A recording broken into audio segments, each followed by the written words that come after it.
रवैया थम गई मंदार मिली। बचपन से ही बड़े भाई ने हम सबको पाल के बड़ा किया है, बहुत दुख होता है। तलक आंधियां पानी संग बड़ी। भाई मेरे लिए लड़का ढूंढ रहे हो क्या? अगर मैं चली गई तो आपको कौन देखेगा? इन पैरों के नीचे हो भूमिया। तेरी शादी होगी, बच्चे होंगे, तू बहुत खुश रहेगी, तो ही हमारा एक परिवार बनेगा। तेरी जमीयत को ये कारवां चल रहा।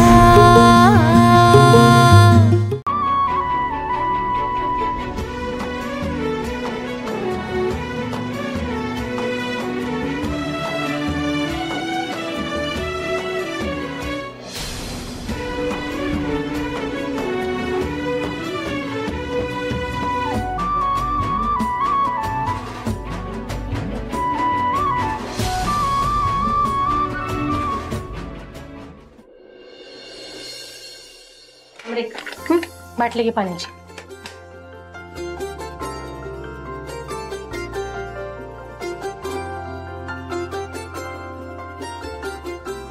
आई, आज पहिला दिवस आहे माझ्या नोकरीचा, आशीर्वाद दे।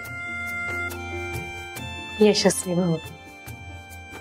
आई, दीदीचा पण जेव्हा नोकरीचा पहिला दिवस होता तेव्हा तिला बी एवढंच भारी वाटलं असेल ना ग? मोठी झाली माझी पोरगी। खरंच आहे बघ सुनंदे, आपली आमरी खरंच मोठी झाली।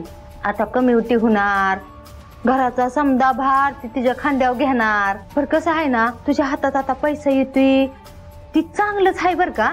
पर आमरे, तुझं आत्ताचं वय असं आहे का नाही की तुला अजून व्यवहार कळत नाही, ती पैसा कुठं कसा खर्च करायचा ही कळत नाही।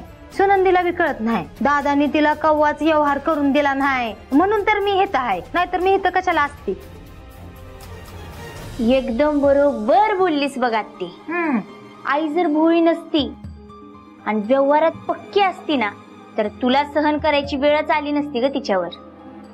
ते काय असेल ते असेल, मी तुमची आत्या म्हणल्यावर तुमच्या चांगल्याच बघणार की ग, त्याच्यामुळं म्हणत्या तू का नाही तुझा बी पगार माझ्याच हातात आणून देत जा।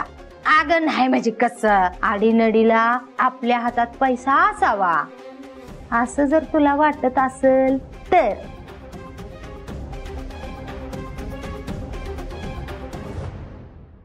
कसं असतंय आमरे, ह्या टरण्या वयात का नाही खर्चाला आवर घालणं लई कठीण असतंय ग, त्यात तू अशी स्वतःच्या मनाने वागणारी, त्याच्यामुळे म्हणते मी तुझा पगार माझ्याच हातात आणून देत जा म्हणजे तो टिकट।